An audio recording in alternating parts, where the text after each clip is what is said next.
Hi, stamping friends. I'm really excited today. My son, Cody's 10 years old, and he was going to a birthday party and he needed a card. And he asked me if I could make something cool and fun. What better to be cool and fun right now than something having to do with electronics, all these fun online games that they love? So we decided to see if we could come up with something fun. And we did.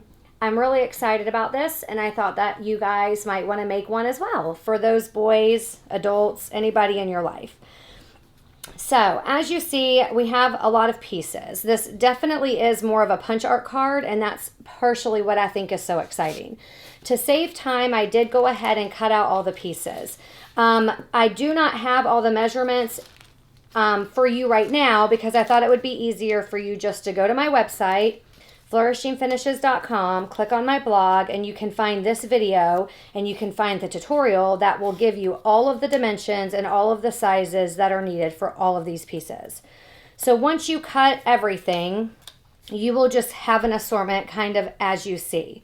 I went ahead and I stamped on my insides and I stamped on my outsides, and I went ahead and just used whatever I had. Both of these are Stampin' Up products, but they are retired.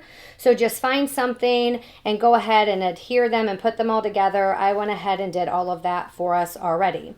You can see when you stamp the same, just stamp it towards the bottom so you can put your little controller on top.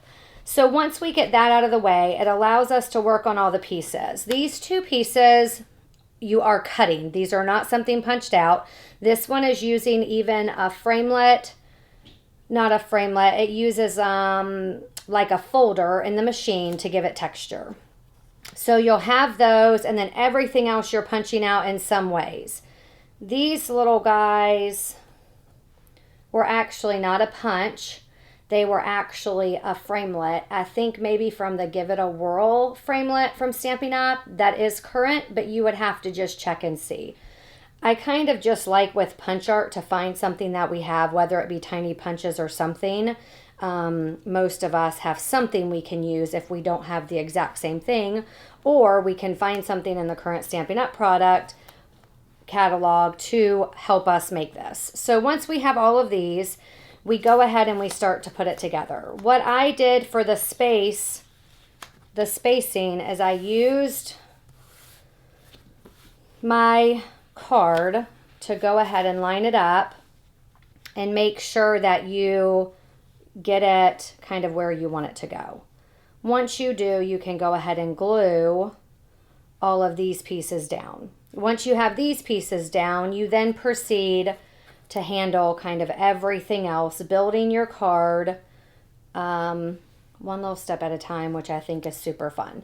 I did forget to mention these little pieces. These are not punch art either. I cut them and then I literally used scissors and cut the two ends. So this probably was the most tedious portion of the four, but when it goes together, it makes the funnest little controller things.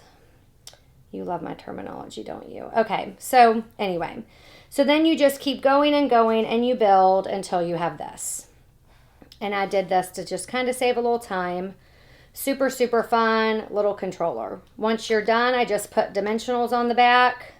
And then we just adhere it to give it the final touches.